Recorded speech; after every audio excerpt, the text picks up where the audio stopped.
अच्छा, जब यहाँ पे पहुंच जाते हैं, न्यूट्रोफिल्स पहुंच जाते हैं eight the site of injury, अब इनका काम क्या है बेसिकली, क्यों बुलाए जाते हैं?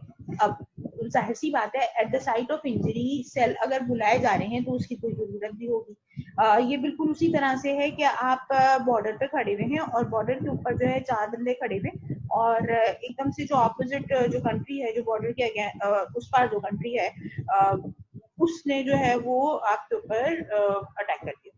अब जाहिर सी बात है, जो इनिशियली जो आपके जो कुछ सेल्स वहां पे मौजूद हैं, आप उनको कंसिडर कर लीजिए, for example your in house inflammatory cells या इन हाउस इम्यून सेल्स। अब ये जो इन हाउस इम्यून सेल्स हैं, जैसे मैंने आपको बताया, डेंड्राइटिक सेल्स हो गए या मैक्रोफेजेस हो गए। अब एट दैट टाइम अगर तो कोई अटैक हो गया है, तो ये कितनी देर तक उस रिस्पॉन्स को संभाल सकेंगे? नहीं संभाल सकेंगे। ऑब्वियसली इनको किसी ना किसी बैकअप की जरूरत होगी। तो वो क्या करेंगे, किसी ना किसी किस्म का रेडियो सिग्नल देंगे कि जी इस साइड पर ये जो हमारा बॉर्डर का पोर्शन है, इस जगह पे कोई अटैक हो गया है और we need backup soldiers over here. तो उसके लिए फिर क्या होगा कि आपको बैकअप सोल्जर्स प्रोवाइड किए जाएंगे ताकि उस सिचुएशन को हैंडल किया जा सके। वो सिचुएशन हैंडल होती है, लेकिन उसमें आपको पता है कोलैटरल डैमेज होता है। ऑब्वियसली बात है, गोलाबारी हो रही है, फायरिंग हो रही है, तो दोनों तरफ का नुकसान होता है, और उसके अंदर जो नॉर्मल चीजें हैं वो अफेक्ट होना शुरू हो जाती है। यानी आपका जो नॉर्मल इन्वायरमेंट है वो अफेक्ट होता है। ठीक है जी, आपकी जो नॉर्मल शहरी हैं वो अफेक्ट होते हैं। बहुत दफा आपने नोट किया सुना होगा कि जी अक्रॉस द बॉर्डर जब फायरिंग हो रही होती है तो उसमें जो बेगुनाह शहरी होते हैं वो अफेक्ट होना शुरू हो जाते हैं। Same is the case with the type of inflammation, कि इस जगह पर आपके जैसे इम्यून सेल्स जो हैं वो हैं जो इनिशियली पहले से मौजूद हैं। वो रेडियो सिग्नल्स की जगह पे कीमो सिग्नल्स प्रोवाइड करते हैं, कीमो अट्रैक्टेंट्स प्रोवाइड करते हैं, जिसके नतीजे में आपके जो नए फौजी रिक्रूट होते हैं वो ल्यूकोसाइट्स हैं जो उस साइट पे पहुंचते हैं, और उस साइट पे पहुंचने के बाद वो क्या काम करते हैं कि उस अटैक को जो है वो इंटेंसिफाई करते हैं। नेट रिजल्ट ये निकलता है कि दुश्मन को जो है वो काबू कर लिया जाता है, लेकिन उसके नतीजे में कोलैटरल डैमेज होता है। और वो कोलैटरल डैमेज कौन होता है? ऑब्वियसली वो जो टिश्यू और वो जो इंजर्ड टिश्यू है उसके सराउंडिंग का जो नॉर्मल टिश्यू है वो भुगतता है, and it appears like a battlefield. But before going to that battlefield, जो नए फौजी रिक्रूट होकर पहुंचे हैं साइट ऑफ इंजरी पे, दैट इज योर ल्यूकोसाइट्स, वो कर क्या रहे हैं, उनका काम क्या है? बेसिकली जाएंगे, वो अपना जो है वो अपना तोपखाना खोल देंगे और धबाधब जो है वो लड़ाई शुरू हो जाएगी। यहाँ पे हमारे जो न्यूट्रोफिल्स हैं, जब ये अपनी साइट पर पहुंचते हैं, ये क्या करते हैं? इनका जो काम है, इनका काम है फैगोसाइटोसिस।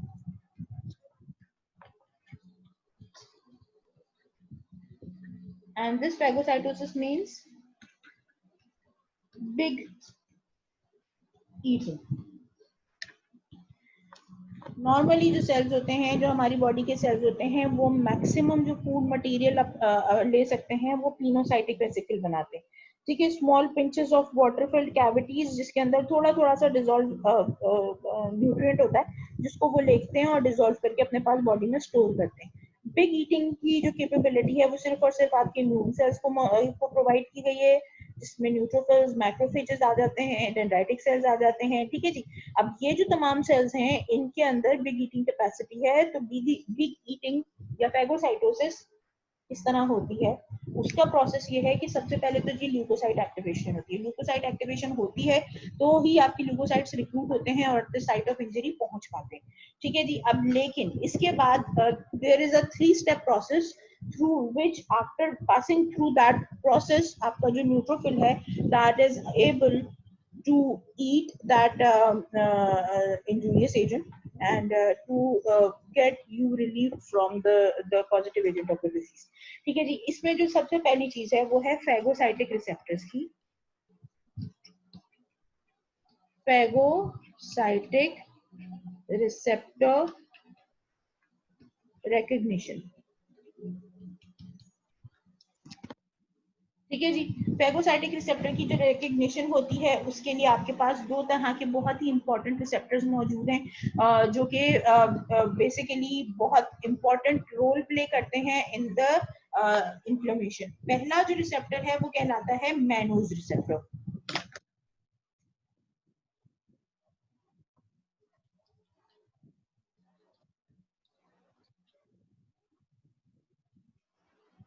मैनोज रिसेप्टर जो है वो ये बहुत इंपॉर्टेंट चीज है कि ये माइक्रोबियल सेल्स में मौजूद होता है,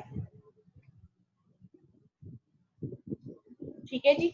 और इसका जो रिसेप्टर बाइंड जिस चीज से करता है, यानी इसका जो लाइगेंड है बेसिकली, इसका जो लाइगेंड है वो क्या है, terminal mannose and fucose residue of glycoprotein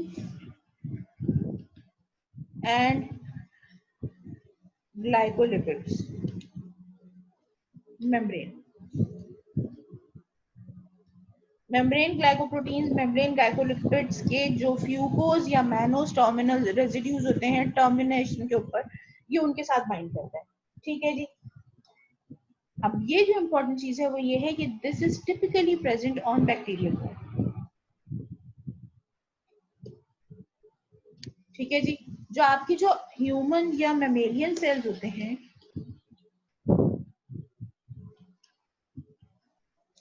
उनके ऊपर जो सब्सटेंस मौजूद होता है दैट इज जो वो है टर्मिनल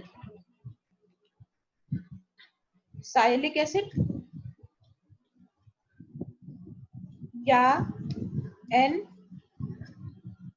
एसिटाइल गैलेक्टोजामिन।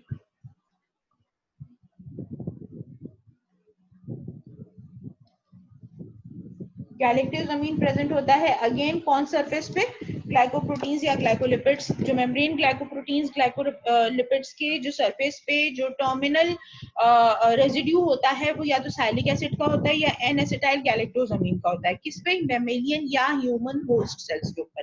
बैक्टीरियल सेल्स की जो वॉल होती है उसके ऊपर उस जगह पर जो टर्मिनल होता है वो माइनोज या फ्यूकोज रेजिड्यूज होते हैं। अब ये एक रीजन है जिसकी वजह से mannose receptors only bind to microbes not the host cell components.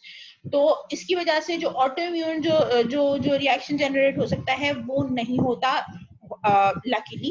और mannose receptors specifically bind to the microbial wall और उसके नतीजे में फैगोसाइटोसिस होगी of the microbes that are the extra cellular components. जो सेकंड आपके पास जो रिसेप्टर है मैनोज रिसेप्टर की तरह, जो दूसरा रिसेप्टर है जो कि फैगोसाइटोसिस में हेल्प करवा रहा होता है दैट इज स्कैवेंजर रिसेप्टर, ठीक है जी। ये इम्पोर्टेंट चीज ये है कि ये बाइंड करता है LDL low density lipoprotein of many microbes, ठीक है जी। और इसकी एक्टिविटी जो है वो इनहेंस हो जाती है व्हेन माइक्रोब्स आर प्रॉपर्ली ऑप्सोनाइज्ड। ये अगेन एक बहुत इंपॉर्टेंट फीचर है ऑप्सोनाइजेशन का।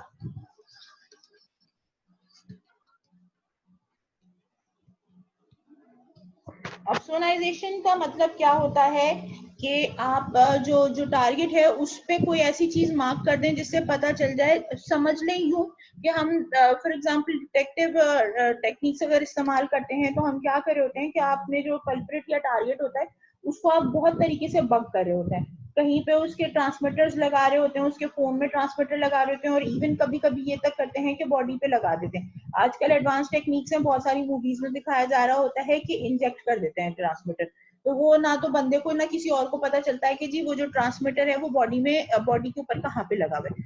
तो वो जो अगर तो आपने बग कर दिया है, ट्रांसमीटर मौजूद है तो आपको मालूम है आपका टारगेट कौन है। वो टारगेट अगर आपकी नजरों से दूर है या आपकी पहुंच से बहुत दूर भी है तो उस टारगेट की जितनी भी एक्टिविटीज हैं वो आपको पता चल रही होती है। Opsonization is somewhat like that कि आप जो है माइक्रोबियल जो सरफेस होते हैं, माइक्रोबियल जो सरफेसेस होते हैं उनके ऊपर जो है वो एक ऐसा मटेरियल सेट कर देते हैं कि आपकी जो सेल्स हैं या जो आपकी जो माइक्रोफेजेस हैं उसको एज अ ट्रांसमीटर के तौर पे डिटेक्ट करके, और अगर वहां पे वो चीज मौजूद है तो उसको इनकल्प कर लेंगे। तो that is the process of opsonization. Opsonization के लिए जो कंपोनेंट्स आपके माइक्रोबियल सरफेस पे जाके अटैच होते हैं यानी उसकी जो बगिंग होती है बेसिकली उनको ऑप्सोनिन्स कहते हैं। यानी जो माइक्रो ऑर्गेनिजम्स को बग कर रहे हैं वो ऑप्सोनन से कर रहे हैं, and the most common opsonins present in our body, जो कि हमारे जो माइक्रोब जो उनको बग करते हैं, उनमें आ जाता है immunoglobulin G antibodies.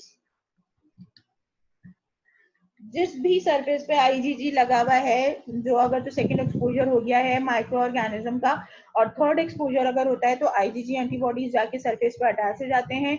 Straight away जो है वो आपके जो इम्यून सेल्स हैं उनको अट्रैक्ट करते हैं और इम्यून सेल्स उन सेल्स को किल कर देते हैं। यानी दैट मीन्स कि आईजीजी अगर किसी की सरफेस पे लगा है तो ये लाजमी सी बात है कि ये हर सूरत में बाहर का कोई एजेंट है क्योंकि बॉडी के लिए नुकसानदेह है, उसको खत्म करना जरूरी है। ठीक है जी। इसके अलावा फिर जो जैसे हमने कॉम्प्लीमेंट सिस्टम की बात की थी, तो कॉम्प्लीमेंट सिस्टम में C3b का ब्रेकडाउन प्रोडक्ट है।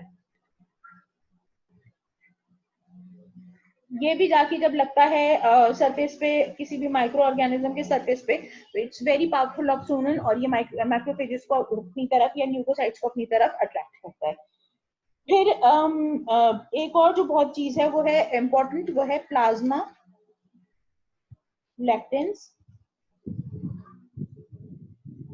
जो कि मैनोज के ऊपर बाइंड कर रहे हैं।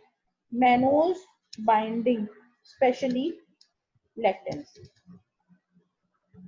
ठीक है जी। ये सरफेस पे आके अटैच हो जाते हैं, इसके नतीजे में जो आपके मैक्रोफेजेस जो अट्रैक्ट होते हैं और ऑप्सोनाइज्ड माइक्रोब को जाके स्कैवेंजर रिसेप्टर के साथ बाइंड कराते हैं।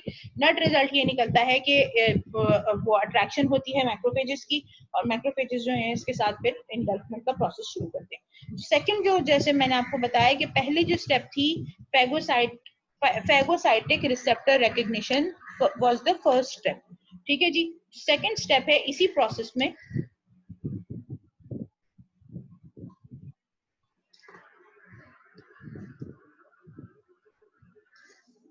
That is इनगल्फमेंट।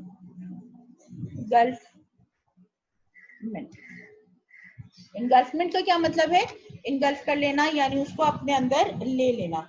इसमें होता यह है कि अटैच ऑप्सोनाइज्ड जो माइक्रोब्स होते हैं वो माइक्रोफेजेस के साथ अटैच होते हैं, number one. Number two, cytoplasmic extensions होती हैं, सूडोपोड्स बनते हैं अराउंड द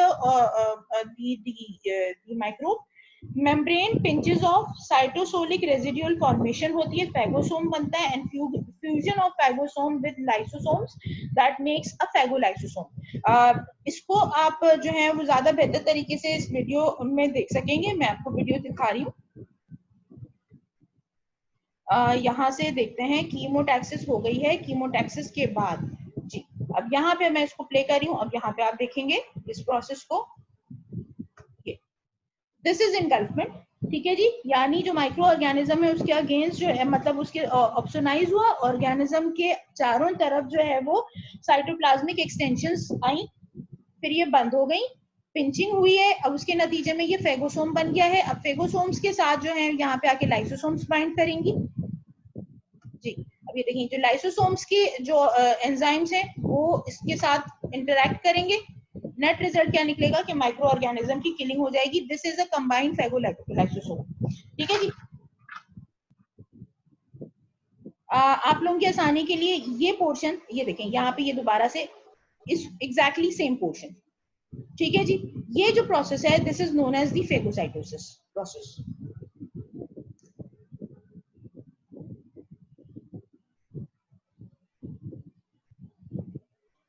इस फेगोसाइटोसिस प्रोसेस के बाद जो आपको एंड में दिखाया कि जी वो एक तरीके से कुछ केमिकल्स या कुछ गर्म हवा सी निकली और उसके नतीजे में जो है वो माइक्रो ऑर्गेनिज्म की किलिंग हो गई।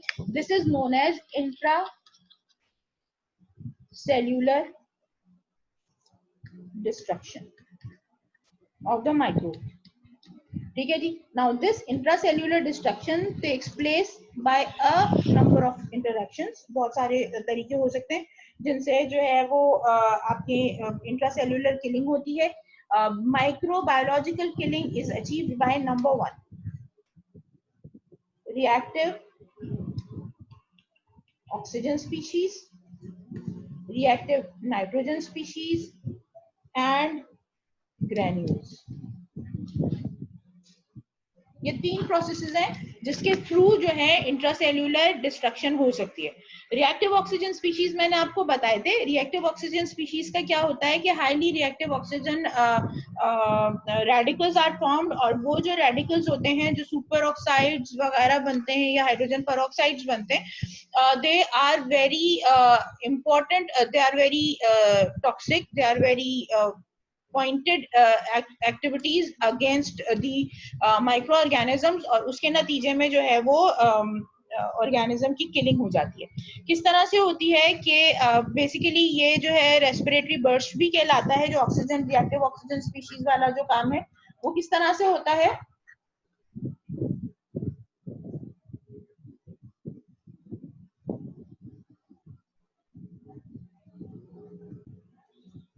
अच्छा जी, जब रिएक्टिव ऑक्सीजन स्पीशीज की बात करते हैं तो रिएक्टिव ऑक्सीजन स्पीशीज जो है वो क्या करता है, वो क्या करता है कि सेल्स के अंदर एक रैपिड असेंबली का प्रोसेस होता है। ठीक है जी, और इसके अंदर होता इस तरह से है कि एक एंजाइम है फेगोसाइट ऑक्सीडेज,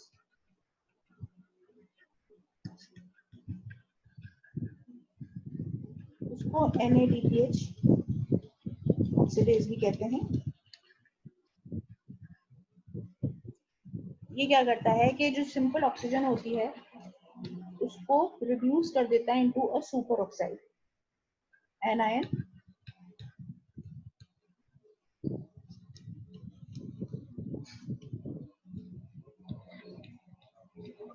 ठीक है जी, अब ये जो सुपर ऑक्साइड एनायन है इसका काम क्या है, दो काम है इसके। आइदर तो ये जाएगा ऐसे ही रिलीज हो जाएगा, either it will be release into phagolysosome और it will be release free. अगर तो ये फ्री रिलीज हो जाता है तो उसके नतीजे में तो ल्यूकोसाइट की डेथ हो जाती है। ठीक है जी, तो ये सिंपली ये इतना वो है टॉक्सिक है कि आप सेल्फ और नॉन सेल्फ में डिफरेंशिएट नहीं कर सकता, और इसको फ्री रिलीज के नतीजे में ल्यूकोसाइटिक डेथ हो जाती है। अगर तो ये फेगोलाइसोसोम के अंदर रिलीज होता है तो ये एक इम्पॉर्टेंट चीज है कि ये वो प्रोसेस है जिसकी हमें जरूरत है, and this process is known as respiratory burst. ठीक है जी, इस रेस्पिरेटरी बर्स्ट के नतीजे में जैसे मैंने आपको पहले भी बताया था कि रिएक्टिव ऑक्सीजन स्पीशीज जो हैं वो या तो मेम्ब्रेन को अटैक करती हैं यूजुअली, या फिर प्रोटीन्स को अटैक करती हैं, जिसकी वजह से जितने भी स्ट्रक्चरल एंजाइमेटिक या फंक्शनल प्रोटीन्स होते हैं उनकी डैमेज होती है। या तो ये वो करती है, या फिर ये डायरेक्ट डीएनए को अफेक्ट करती है और डीएनए में थायमीन को अफेक्ट करने के नतीजे में डीएनए के अंदर म्यूटेशन कॉज करती है। अल्टीमेट रिजल्ट इसका हर तीनों तरह की एक्टिविटीज का सेल डेथ है। ठीक है जी, तो होता ये है कि जी माइक्रो ऑर्गेनिजम्स जो कि फेगोलाइसोसोम्स में मौजूद हैं, उसमें जब रेस्पिरेटरी बर्स्ट होता है और ये जो ऑक्सीजन सुपर ऑक्साइड एनायन है जब वो उसमें एंटर हो जाता है तो ये ऑर्गेनिज्म को किल कराता है। किस तरह से किल कराता है, अब ये जो प्रोसेस है ये आप देख लीजिए। Number 1, oxygen converted into superoxide. This superoxide respiratory burst कराता है, and after that it is converted into hydrogen peroxide. अच्छा, ये हाइड्रोजन पेरोक्साइड भी रेडिकल है, but it do not have the capability to kill microorganisms. ठीक है जी, यहाँ पे क्या होता है कि अगर आपके पास जो न्यूट्रोफिल्स होते हैं उसके अंदर एक ग्रैन्यूल होती है जिसको हम कहते हैं अज़्यूरोफिल ग्रैन्यूल,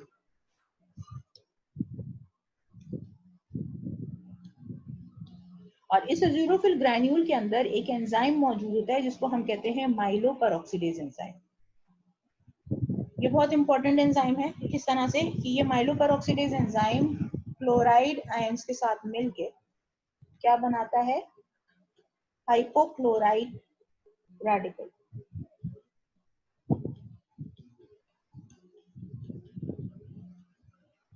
और ये hypochloride radical is a very active component to kill microorganisms, toxic, highly toxic. ठीक है जी, ये एक तरीका है कि अगर तो आपके पास इनिशियल रेस्पिरेटरी बर्स्ट हुआ जिसके नतीजे में आपके आधा माइक्रो ऑर्गेनिज्म किल हो गया, लेकिन फिर जब जब ये कन्वर्ट हो जाता है इनटू H2O2 तो फिर ये इतनी कैपेबिलिटी नहीं रहती। तो अगर तो अज़ूरोफिल ग्रैन्यूल्स इधर इनकॉर्पोरेट हो जाते हैं, यानी माइलोपेरोक्सीडेज एंजाइम जो है मिल जाता है, तो फिर फर्दर टॉक्सिसिटी जनरेट हो सकती है।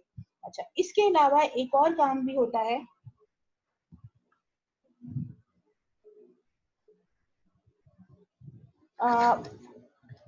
Hydrogen peroxide can also be converted into, एक तो हाइड्रोजन पेरोक्साइड का एक तो ये काम हो गया अगर तो माइलोपेरोक्सीडेज एंजाइम इसमें काम कर रहा है तब।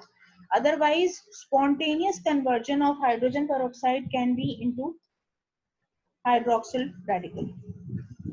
ठीक है जी, और ये जो हाइड्रोक्सिल रेडिकल है again it's very toxic.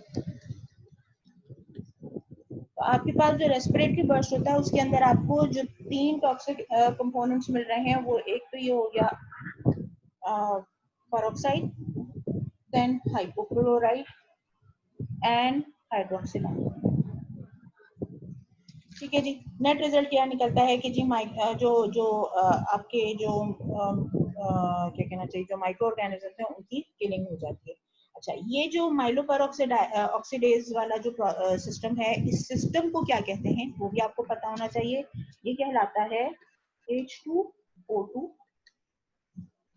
MPO halide system.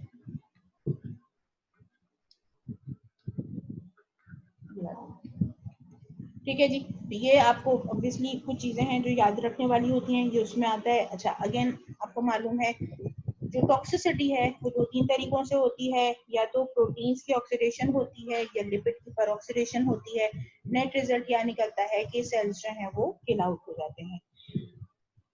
अच्छा, अब यहाँ पे जब ये सब कुछ हो चुकता है तो न्यूट्रोफिल्स के अंदर ये आपके जो इसमें ये फ्रीली रिलीज भी हो जाते हैं कभी कभी। तो to keep your cells viable, आपके पास कुछ ऐसे एंटीऑक्सीडेंट्स मौजूद हैं जो कि इनको वो कर सकते हैं, न्यूट्रलाइज कर सकते हैं, जिसमें आपके पास जो 2-3 एंजाइम्स मौजूद हैं जो आपके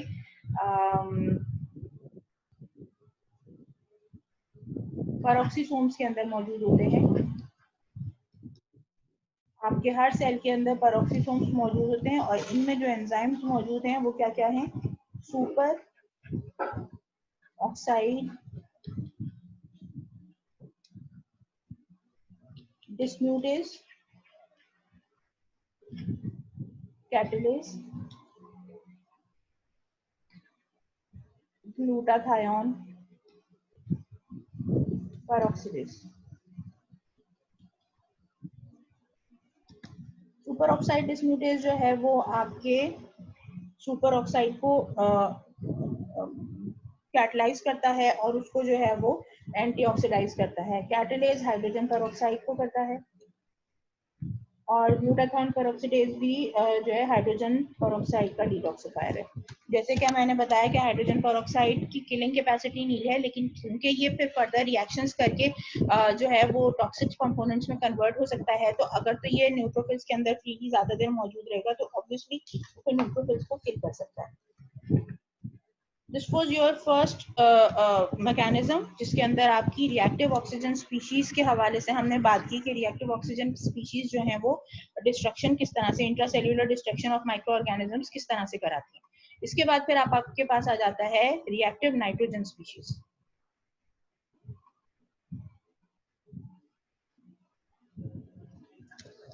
सेकेंड जो मैकेनिज्म है वो है reactive nitrogen species. Nitric oxide is the major component part जो कि इसमें इस्तेमाल होता है। अच्छा, ये जो है एक सॉल्युबल गैस है that is produced by arginine with the help of nitric oxide synthase. ठीक है जी, आपके पास एक एंजाइम है जिसका नाम है NOS, यानी नाइट्रिक ऑक्साइड सिंथेज। अच्छा, यहाँ पे जो हमारी बॉडी है उसके अंदर नाइट्रिक ऑक्साइड सिंथेज की 3 वेरिएंट्स मौजूद हैं। कौन कौन सा? ENOS, NNOS and INOS. ENOS endothelium में होता है, N न्यूरॉन्स में होता है और I इंड्यूसिबल में। ठीक है जी। अब इसमें क्या क्या हो रहा है कि आपके जो एंडोथीलियल न्यूरोनल जो हैं ये लो लेवल में नाइट्रिक ऑक्साइड प्रोड्यूस करते हैं, जिसका काम क्या होता है, एंडोथीलियल वाला जो है वो वेजो वैस्कुलर टोन मेंटेन करता है,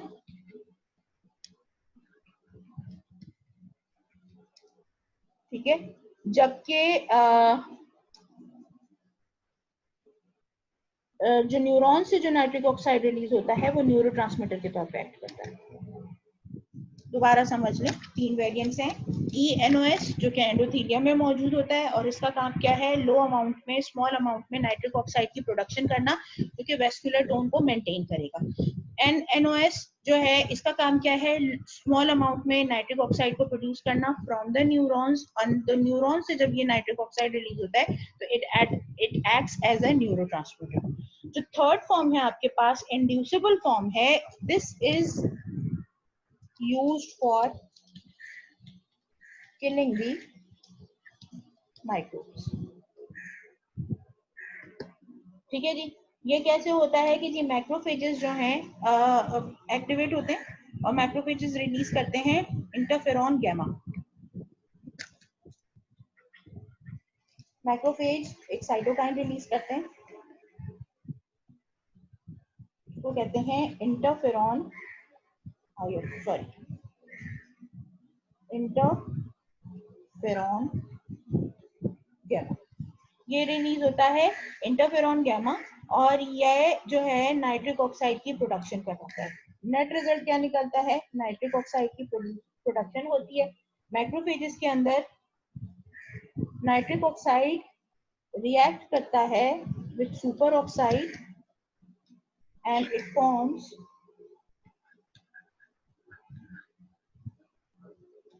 peroxynitrite।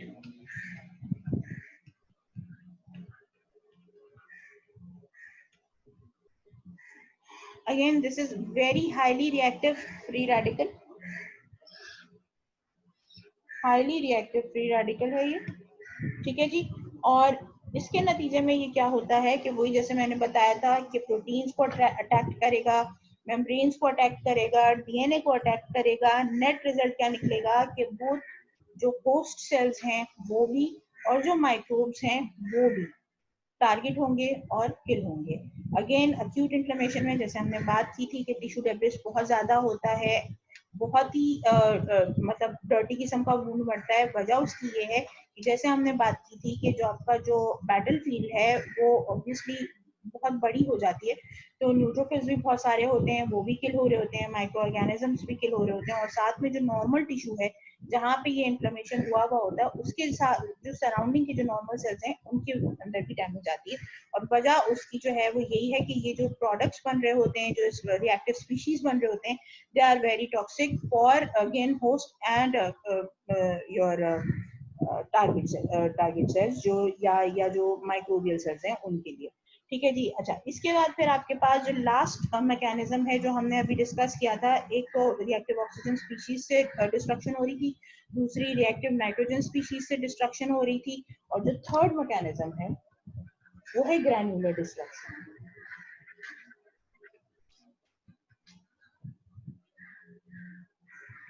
अच्छा, इसके अंदर आपके पास जो सेल्स होते हैं न्यूट्रोफिल्स, उनके अंदर दो तरह के ग्रैन्यूल्स होते हैं। पहला स्मॉल ग्रैन्यूल्स,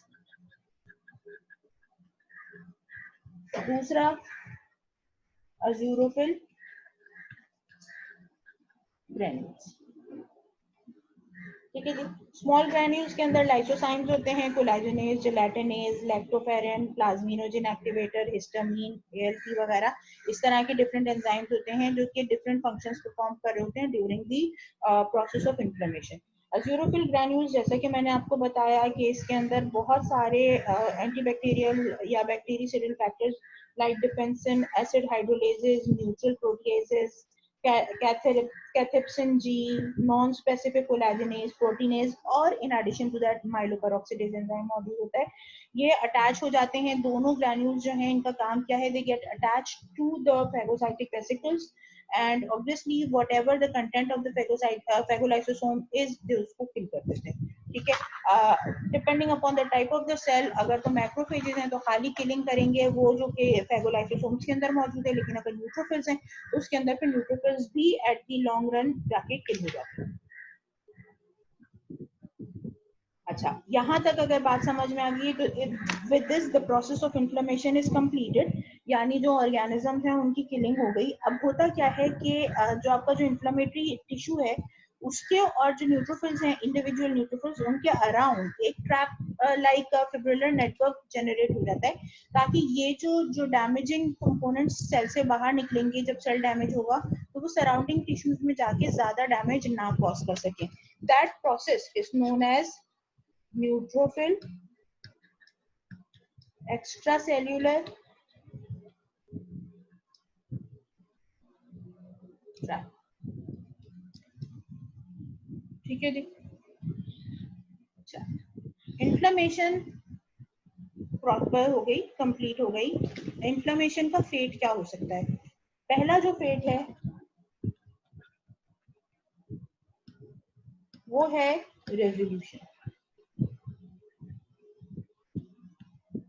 नंबर 2 रिपेयर.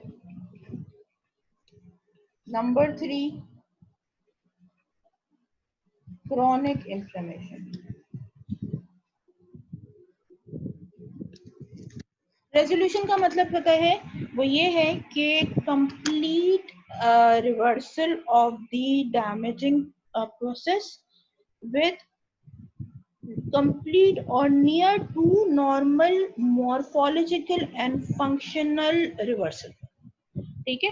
जिस भी जगह पे डैमेज हुई है वहां का मॉर्फोलॉजिकल जो अपीयरेंस है वो भी कंप्लीटली नॉर्मल की तरफ चला जाए या नियर टू नॉर्मल हो जाए, और फंक्शनल कैपेबिलिटीज जो हैं वो दोबारा से रिवाइव कर जाएं कंप्लीट या नियर नॉर्मल. उसको रेजोल्यूशन कहते हैं.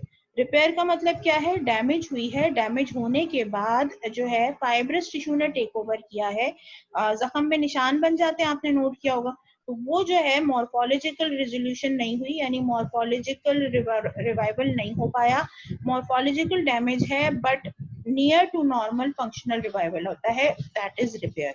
ठीक है. डिफरेंस समझ लें कि रेजोल्यूशन में मॉर्फोलॉजिकल रिवाइवल भी हो रहा है, रिपेयर में सिर्फ फंक्शनल रिवाइवल हो रहा है.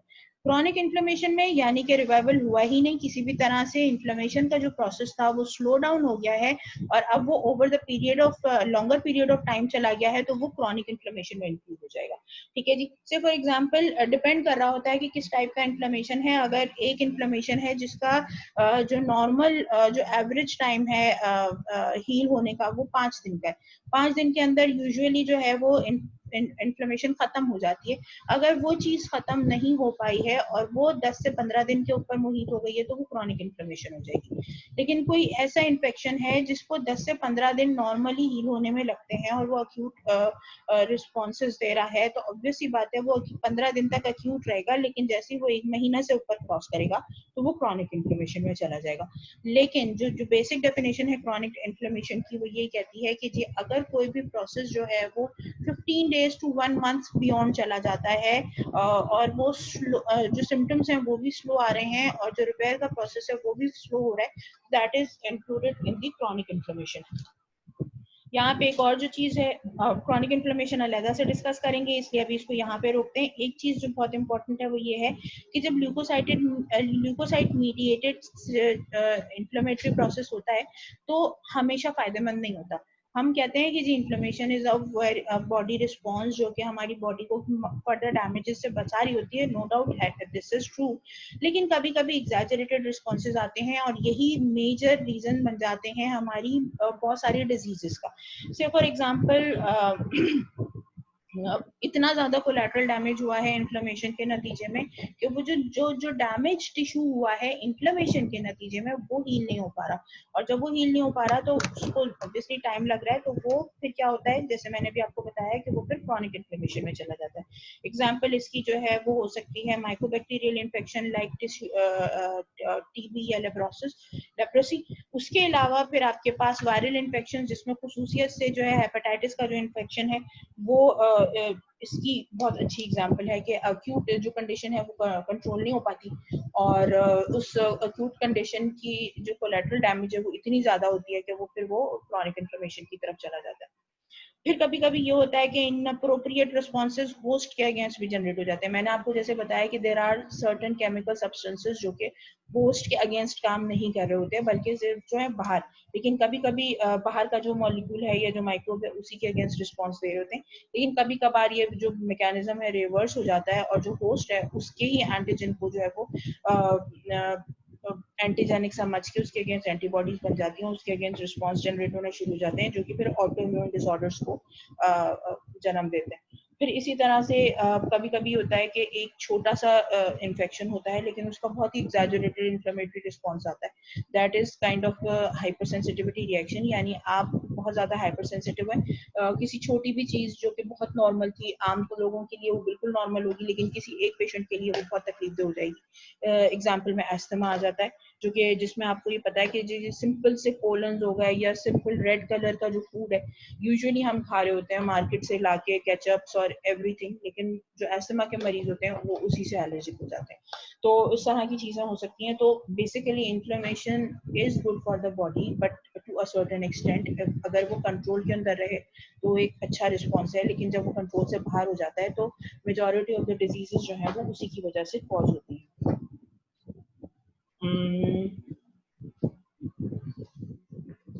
अच्छा जी, इसके बाद इन्फ्लेमेटरी रिस्पॉन्स टर्मिनेट कैसे होता है। यूजुअली जो नॉर्मल तरीका है इन्फ्लेमेटरी रिस्पॉन्सेस को टर्मिनेट करने का वो बहुत आसान है, वो ये है कि जी पॉजिटिव एजेंट रिमूव कर दें, इन्फ्लेमेटरी रिस्पॉन्स टर्मिनेट हो जाएगा। कभी कभार तो ये बहुत अच्छा रहता है, लेकिन कभी कभी ये होता है कि नहीं हो पाता। लाइफ स्पैन शॉर्ट होता है ल्यूकोसाइट्स का, चूंकि वो एपोप्टोसिस के जरिए खत्म हो जाते हैं, इसलिए इन्फ्लेमेटरी रिस्पॉन्सेस का टर्मिनेट होना बनता है, लेकिन अगेन कभी कभी ऐसा नहीं हो पाता। अगर हम इसको कहते हैं कि टर्मिनेशन करनी है आपने इन्फ्लेमेटरी रिस्पॉन्सेस की, तो उसमें पहली तो चीज ये हो गई कि जी removal of the cause, inflammation खत्म। नंबर 2, ल्यूकोसाइट एपोप्टोसिस, जब ल्यूकोसाइट्स खत्म हो जाएंगे ऑब्वियसली उनका टाइम लाइफ स्पैन खत्म हो जाएगा, वो खत्म हो जाएंगे, इन्फ्लेमेटरी रिस्पॉन्स रुक जाएगा। लेकिन सबसे इम्पोर्टेंट चीज है वो है रिलीज ऑफ स्टॉप सिग्नल, जो मैक्रोफेजेस ही देते हैं, और मैक्रोफेजेस दो तरीके से देते हैं। एक तो स्टॉप सिग्नल्स रिलीज करते हैं bye releasing TGF, transforming growth factor beta and interleukin 10, ये रिलीज करते हैं, इन्फ्लेमेशन रुकती है। दूसरा जो रिस्पॉन्स है, दूसरा काम जो वे करते हैं वो ये है कि इनहिबिट करते हैं TNF अल्फा की release, inhibit TNF alpha release. Obviously जैसे मैंने आपको पहले बताया था TNF अल्फा की जो रिलीज है वो यूजुअली क्या कर रही होती है कि वो रिस्पांस जनरेट कर रही होती है किस तरह से कि ल्यूकोसाइट की रिक्रूटमेंट करती है। जब ल्यूकोसाइट रिक्रूट होते हैं तो ऑब्वियस सी बात है कि फिर वो जो है वो इन्फ्लेमेटरी रिस्पांस होता है, जितनी देर तक TNF अल्फा रिलीज होता रहेगा उतनी देर तक इन्फ्लेमेटरी रिस्पांस जनरेट होता रहेगा। तो in addition to releasing TGF beta and interleukin 10 जो कि स्टॉप सिग्नल्स प्रोवाइड करते हैं, inhibition of TNF alpha is also very cardinal for termination of the inflammatory response। तो अब ये तमाम चीजें होती हैं, इसके नतीजे में इन्फ्लेमेशन स्टॉप हो जाती है, और जब इन्फ्लेमेशन स्टॉप हो जाती है तो वो जो प्रोसेस चल रहा होता है वो रुक जाता है। होप आपको यहाँ तक इन्फ्लेमेशन समझ में आ गई होगी। कोई भी अगर प्रॉब्लम है तो आप मुझसे जो है वो क्वेरीज करिए।